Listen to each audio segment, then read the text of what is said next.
Prólogo. A cura do hábito. Ela era participante de estudo favorita dos cientistas. Lisa Allen, de acordo com sua ficha, tinha 34 anos. Começara a fumar e beber aos 16 e lutara com a obesidade durante a maior parte da vida. Chegou a um ponto aos 20 e poucos anos em que órgãos de cobranças começaram a persegui-la para recuperar mais de $10 mil em dívidas. Um velho currículo listava que seu emprego mais longo durara menos de um ano. A mulher que estava diante dos pesquisadores naquele dia, no entanto, era esbelta e vibrante, com as pernas tonificadas de uma corredora. Parecia uma década mais nova que as fotos em seu prontuário e capaz de aguentar mais exercícios do que qualquer outra pessoa no recinto. Segundo o relatório mais recente em seu arquivo, Lisa não tinha dívidas, não bebia, não estava em seu 39º mês numa empresa de design gráfico. Quanto tempo faz desde seu último cigarro? Um dos médicos perguntou, dando início à lista de perguntas que Lisa respondia toda vez que vinha a esse laboratório perto de Bethesda, Maryland. 4 anos, ela disse, e perdi 27 quilos e corri uma maratona desde então. Ela também começara um mestrado e comprara uma casa. Tinha sido um período cheio de acontecimentos. O grupo de cientistas na sala incluía neurologistas, psicólogos, geneticistas e um sociólogo. Durante os últimos 3 anos, com verba dos Institutos Nacionais de Saúde, eles vinham investigando Lisa e mais de 20 outros indivíduos que haviam deixado de ser fumantes, comedores compulsivos, bêbados problemáticos, viciados em compras e possuidores de outros hábitos destrutivos. Todos os participantes tinham uma coisa em comum. Haviam reconstruído suas vidas em períodos relativamente curtos. Os pesquisadores queriam entender como. Por isso, mediram os sinais vitais de cada um, instalaram câmeras de vídeo dentro de suas casas para observar suas rotinas, sequenciaram trechos de seus DNAs e com tecnologias que lhe permitiam espiar dentro da cabeça das pessoas em tempo real. Observaram o sangue e os impulsos elétricos fluírem através de seus cérebros enquanto eram expostos a tentações como fumaça de cigarro e refeições fartas. O objetivo dos pesquisadores era descobrir como hábitos funcionam num nível neurológico e o que era necessário para fazê-los mudar. Sei que você já contou essa história umas 10 vezes, disse o médico para Lisa. Mas alguns dos meus colegas só a ouviram em segunda mão. Você se importaria em descrever de novo como parou de fumar? Claro, disse Lisa. Começou no Cairo. As férias tinham sido uma decisão tanto impulsiva, ela explicou. Alguns meses antes, meu marido chegara do trabalho e anunciara que ia deixá-la porque estava apaixonado por outra mulher. Lisa levou um certo tempo para processar a traição e assimilar o fato de que estava realmente se divorciando. Houve um período de luto, depois um período em que ela o espionava obsessivamente. Seguia sua nova namorada pela cidade, ligava para ela depois da meia-noite e batia o telefone. Depois houve a noite em que Lisa apareceu na casa da namorada, bêbada, esmurrando a porta dela e gritando que ia queimar o prédio inteiro. Não foi uma época muito boa para mim, disse Lisa. Eu sempre quisera ver as pirâmides e ainda não tinha estourado o limite dos meus cartões de crédito então. Em sua primeira manhã no Cairo, Lisa acordou com o raiar do dia ao som do chamado para a oração de uma mesquita ali perto. Estava escuro como o breu dentro do seu quarto de hotel. Meio cega e com o fuso horário alterado, ela pegou um cigarro. Estava tão desorientada que não percebeu até sentir o cheiro de plástico queimado que estava tentando acender uma caneta, não um Marlboro. Lisa passara os últimos 4 meses chorando, comendo compulsivamente, sem conseguir dormir e sentindo-se envergonhada, desamparada, deprimida e furiosa, tudo ao mesmo tempo. Deitada na cama, ela entrou em colapso. Foi como se aquela onda de tristeza me engolisse, ela disse. Senti como se tudo o que eu jamais quisera tivesse desmoronado. Senti como se tudo o que eu jamais quisera tivesse desmoronado. Eu nem conseguia fumar direito. Então comecei a pensar no meu ex-marido, em como seria difícil arranjar outro emprego quando eu voltasse, e como eu ia odiar esse emprego, e como me sentia pouco saudável o tempo todo. Levantei e derrubei uma jarra de água que se estilhaçou no chão. E comecei a chorar ainda mais. Senti um desespero, como se tivesse que mudar algo. Tivesse que achar pelo menos uma coisa que eu fosse capaz de controlar. Tomou uma ducha e saiu do hotel. Enquanto Lisa passava pelas ruas esburacadas do Cairo num táxi e depois pelas estradas de terra que levavam à Esfinge, às pirâmides de Gizé e ao vasto interminável deserto ao redor delas, sua autocomiseração cedeu por um breve instante. Ela precisava de um objetivo na vida. Pensou. Algo pelo qual pudesse batalhar. Então ela decidiu, sentada dentro do táxi, que voltaria ao Egito e faria uma trilha pelo deserto. Lisa sabia que era uma ideia maluca. Estava fora de forma, com excesso de peso e sem dinheiro no banco. Não sabia o nome do deserto para onde estava olhando, ou mesmo se uma tal viagem era possível. Nada disso importava, no entanto. Ela precisava de alguma coisa em que se focar. Lisa decidiu que se daria 1 ano para se preparar para sobreviver a uma expedição daquelas. Tinha certeza de que precisaria fazer sacrifícios. Para sobreviver a uma expedição daquelas, tinha certeza de que precisaria fazer sacrifícios. Principalmente, ela teria que parar de fumar. Quando Lisa finalmente cruzou o deserto 11 meses depois, só que numa excursão motorizada com ar-condicionado junto com meia dúzia de outras pessoas, a caravana levava tanta água, comida, barraca, mapas, aparelhos de GPS, rádios bidirecionais, que acrescentar um pacote de cigarros não teria feito muita diferença. Mas no táxi, Lisa não sabia disso, e para os cientistas no laboratório, os detalhes de sua viagem não eram relevantes, pois por motivos que eles só estavam começando a entender, aquela pequena mudança na percepção de Lisa naquele dia no Cairo, a convicção de que precisava parar de fumar para realizar seu objetivo, desencadearam uma série de transformações que acabariam refletindo em todas as partes de sua vida. Ao longo dos 6 meses seguintes, ela substituiria o cigarro pela corrida. E isso, por sua vez, mudou o jeito como ela comia, trabalhava, dormia, guardava dinheiro, organizava seus dias de trabalho, fazia planos para o futuro e assim por diante. Ela começaria a correr meias maratonas. Depois de uma maratona, voltaria a estudar, compraria uma casa e ficaria noiva. Por fim, ela foi recrutada para o estudo dos cientistas. E quando os pesquisadores começaram a examinar imagens do cérebro de Lisa, viram algo notável, um conjunto de padrões neurológicos.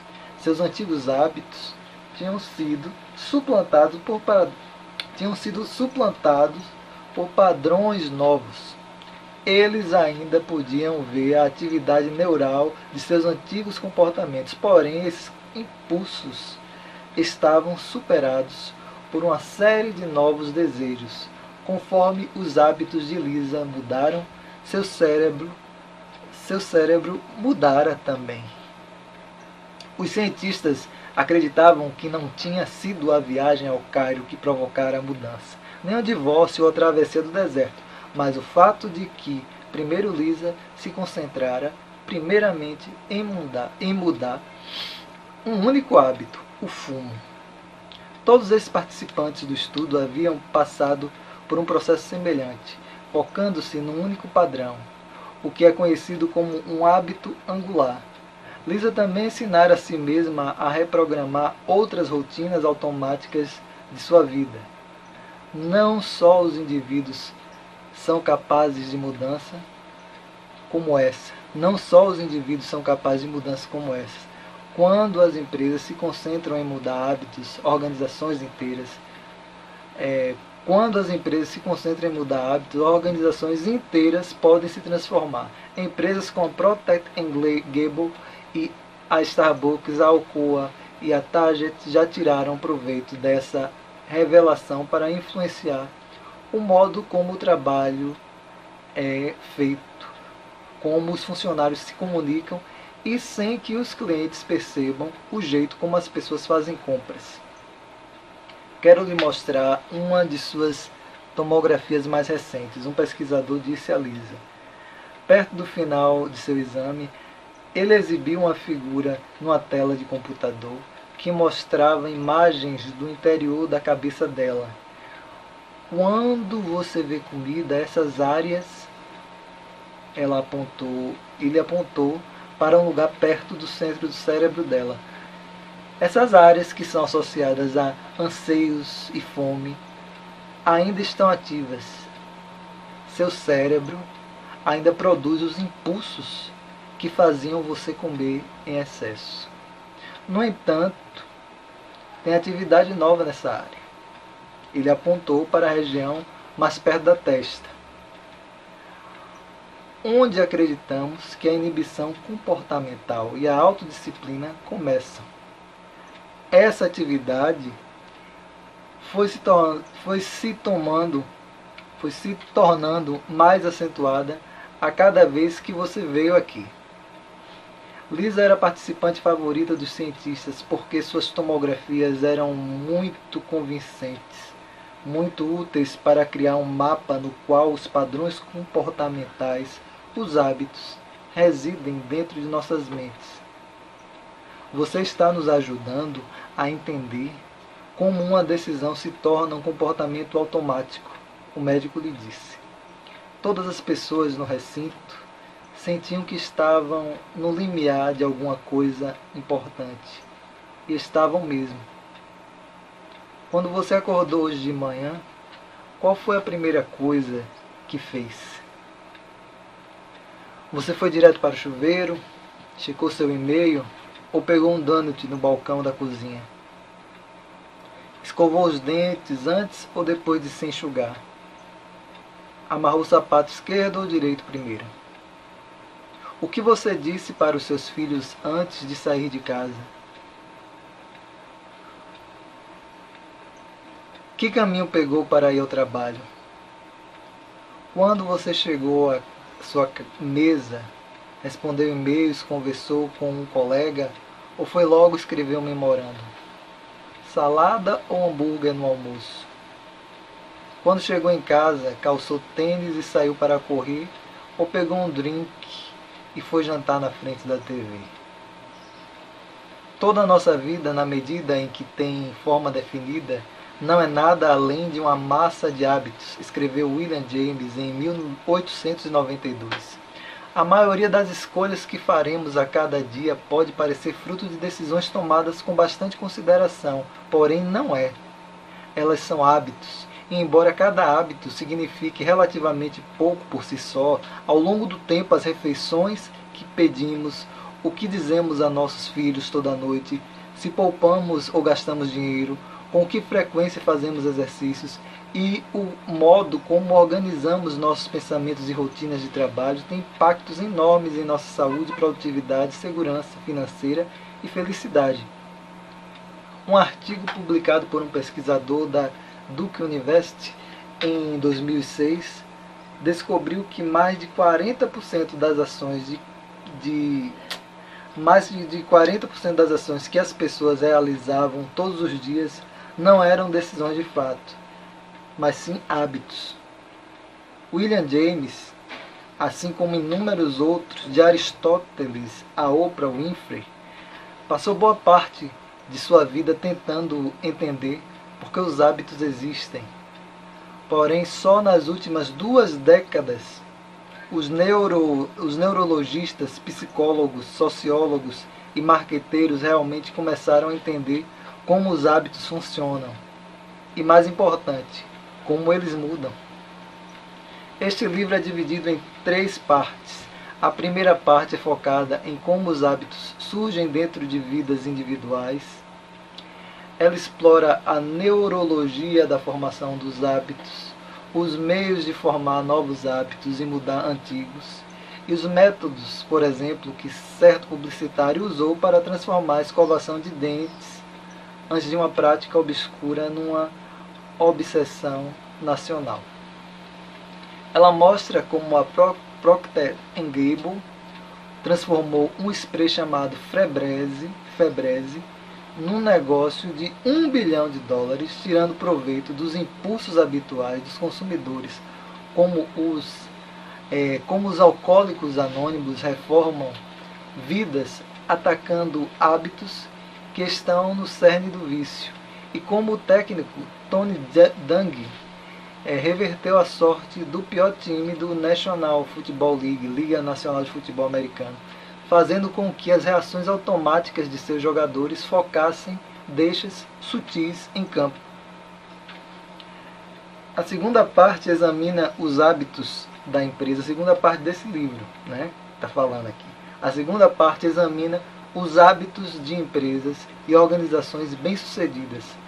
Ela mostra em detalhes como um executivo chamado Paul O'Neill, antes de se tornar secretário da Fazenda, converteu uma produtora de alumínio em dificuldades na empresa de mais alto desempenho do índice Dow Jones, enfocando um hábito angular, e como a Starbucks transformou um menino que largava o ensino médio no alto gerente, incluindo hábitos projetados para tonificar sua força de vontade. Ela descreve por que somos os cirurgiões mais talentosos. Ela descreve por que Ela descreve porque mesmo os cirurgiões mais talentosos podem cometer erros catastróficos quando os hábitos organizacionais de um hospital deteriorizam-se. E a terceira parte do livro, a terceira parte examina os hábitos de sociedades, reconta como Martin Luther King Jr. e o movimento pelos direitos civis tiveram êxito, em parte, por mudarem os hábitos sociais arraigados dos moradores de Montgomery, Alabama, e porque um foco semelhante ajudou um jovem pastor chamado Rick Warren a construir a maior igreja do país em Sandombeck Valley, Califórnia. Por fim, ela explora questões éticas delicadas, tais como se um assassino na Grã-Bretanha deve ser libertado caso possa argumentar de forma convincente que seus hábitos o levaram a matar. Todos os capítulos giram em torno de um argumento central. Hábitos podem ser mudados se entendermos como eles funcionam. Este livro é baseado em centenas de estudos acadêmicos, entrevistas com mais de 300 cientistas e executivos e pesquisas realizadas em dezenas de empresas. Para um índice de fontes, veja as notas do livro e o site o site do Poder do Hábito, se você quiser ir lá ver. thepowerofhabit.com. Ele aborda os hábitos em sua definição técnica, as escolhas que todos fazemos deliberadamente em algum momento e nas quais paramos de pensar depois, mas continuamos fazendo. Ele aborda os hábitos em sua definição técnica, as escolhas que todos fazemos deliberadamente em algum momento e nas quais paramos de pensar depois, mas continuamos fazendo normalmente todo dia. A repetição, né? Em certo momento, todos nós decidimos conscientemente o quanto iríamos comer e quando sairíamos para correr. Depois paramos de fazer escolhas e o comportamento tornou-se automático. É uma consequência natural da nossa neurologia. E entendendo como isso acontece, você pode reconstruir esses padrões do jeito que quiser. Comecei a me interessar pela ciência dos hábitos 8 anos atrás, quando estava trabalhando como repórter no jornal em Bagdá. As Forças Armadas dos Estados Unidos, como me ocorreu enquanto eu as observava em ação, são um dos maiores experimentos de formação de hábitos da história. O treinamento básico ensina aos soldados uma série de hábitos cuidadosamente projetados, como atirar, pensar e se comunicar sob fogo. No campo de batalha, cada comando emitido se baseia em comportamentos praticados a ponto de virarem automáticos. A organização inteira depende de rotinas ensaiadas inúmeras vezes para construir bases, definir prioridades estratégicas e decidir como reagir a ataques. Naqueles primeiros dias de guerra, quando a insurreição se alastrava e o número de mortos cresciam, os comandantes estavam buscando hábitos que pudessem incutir entre soldados iraquianos, para assim criar uma paz duradoura. Fazia cerca de 2 meses que eu estava no Iraque, quando ouvi falar de um oficial que realizava um programa improvisado de modificação de hábitos em Kufa, uma pequena cidade de 150 quilômetros da capital. Ele era um major do exército que analisara fitas de vídeos de tumultos recentes e identificaram um padrão. A violência geralmente era precedida por uma multidão de iraquianos que se reunia numa praça ou outro espaço aberto e ao longo de várias horas aumentava. Os vendedores ambulantes de comida apareciam, assim como os espectadores. Então alguém jogava uma pedra ou uma garrafa e o caos corria solto. Quando o major se reuniu com o prefeito de Kufa, fez um pedido estranho. Será que eles podiam manter os ambulantes afastados das praças? Claro, disse o prefeito. Umas poucas semanas depois, uma pequena multidão reuniu-se perto de Masjid al-Kufa, ou grande mesquita de Kufa. Ao longo da tarde, ela foi inchando de tamanho. Algumas pessoas começaram a entoar frases de protesto. A polícia iraquiana, pressentindo problemas, falou com a base por rádio e pediu que as tropas americanas ficassem de sobreaviso. Olhe. Quando escureceu, a multidão começou a ficar inquieta e faminta. As pessoas procuraram os vendedores de kebab, que geralmente enchiam a praça, mas não encontraram nenhum. Os espectadores se foram. Os protestantes ficaram desanimados. Às 8 da noite, todo mundo tinha ido embora. Quando visitei a base perto de Kufa, conversei com o major. As pessoas não pensam necessariamente na dinâmica de uma multidão em termos de hábitos. Ele me disse, mas passara toda a sua carreira sendo treinado na psicologia da formação de hábitos. No acampamento militar, ele assimilara hábitos para carregar sua arma, adormecer numa zona de guerra, manter o foco em meio ao caos da batalha e tomar decisões enquanto estava exausto e sobrecarregado. Frequentar aulas que lhes ensinaram hábitos para economizar dinheiro, se exercitar todo dia e se comunicar com os colegas de dormitório. Conforme foi avançando de posto, ele aprendeu a importância dos hábitos organizacionais para garantir que os subordinados pudessem tomar decisões sem pedir permissão o tempo todo. E como as rotinas certas tornavam mais fácil trabalhar ao lado de pessoas que ele normalmente não suportava.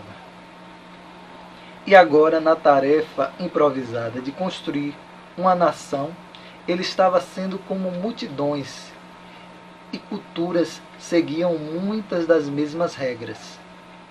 Num certo sentido, ele disse uma comunidade era um aglomerado gigante de hábitos que ocorriam entre milhares de pessoas e que, dependendo da forma como estas são influenciadas, podiam resultar em violência ou paz. Além de retirar os vendedores ambulantes, promovera dezenas de experimentos diferentes em Kufa para influenciar os hábitos dos moradores. Não houvera um único tumulto desde que chegara. Entender os hábitos foi a coisa mais importante que aprendi no exército, o major me disse. Isso mudou tudo no modo como vejo o mundo. Você quer adormecer rápido e acordar se sentindo bem? Preste atenção aos seus padrões noturnos e ao que faz automaticamente quando acorda. Quer fazer com que correr seja fácil? Crie estímulos para transformar isso numa rotina. Treino meus filhos com esse tipo de pensamento. Minha mulher e eu escrevemos planos de hábitos para o nosso casamento. É só nisso que falamos em reuniões de comando.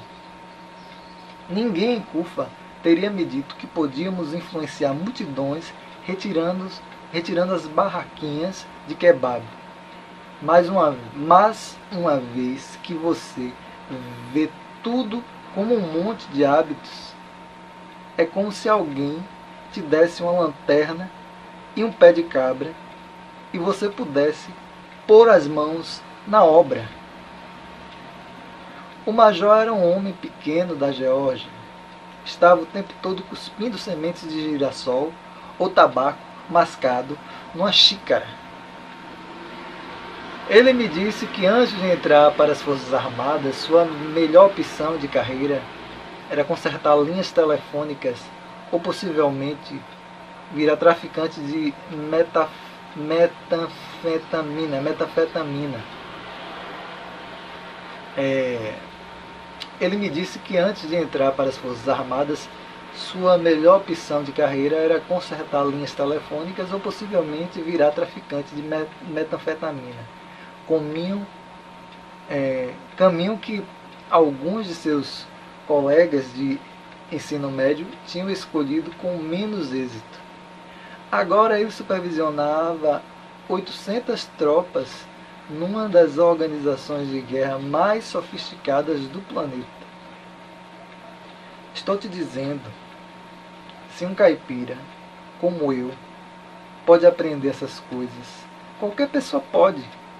Eu falo para os meus soldados o tempo todo. Não tem nada que você não possa se criar os hábitos certos.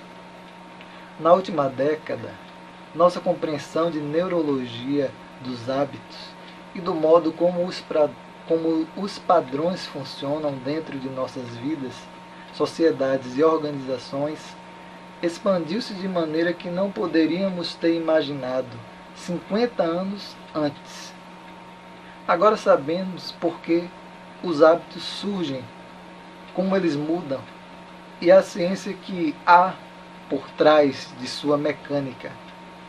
Sabemos como dividi-los em partes e reconstruí-los de acordo com nossas especificações. Entendemos como fazer as pessoas comerem menos, se exercitarem mais, trabalharem de forma mais eficiente e levarem vidas mais saudáveis. Transformar um hábito não é necessariamente fácil nem rápido. Nem sempre é simples, mas é possível. E agora entendemos como.